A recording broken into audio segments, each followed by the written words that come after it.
In this morning's Health Watch, ADHD and pesticides.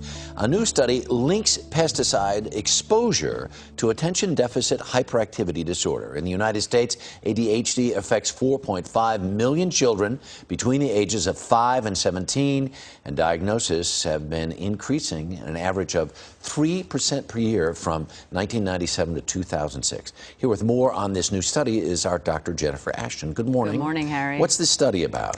Done out of Harvard University and University of Montreal. They looked at 1,139 children, both analyzing one single urine sample and questioning their parents for a particular type of pesticide exposure known as organophosphates, and found that those with the highest levels of urinary organophosphate had a 2-time greater risk of having ADHD. Interesting.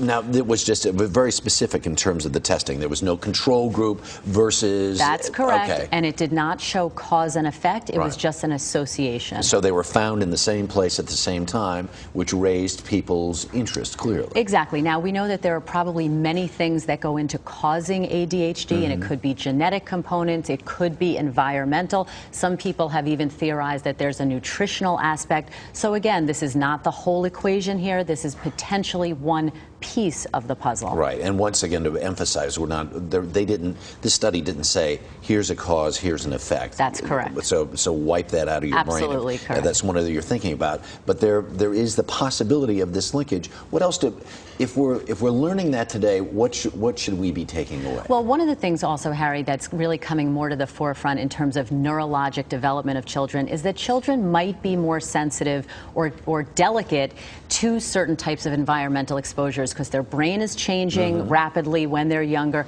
and also for their body weight relative to their size, they may actually be consuming more of these pesticides than, let's say, someone an adult size. So again, it's something that's going to be getting more study in the future. But for people who are concerned in general, basic common sense things apply because we cannot live our lives in a sterile environment. Number one, you want to try to wash or peel all produce. This is common sense. We've been hearing this for years.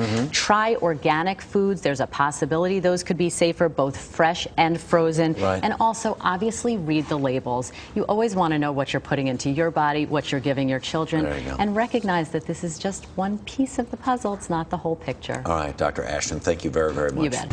A lot happens early on The Early Show, weekday mornings on CBS.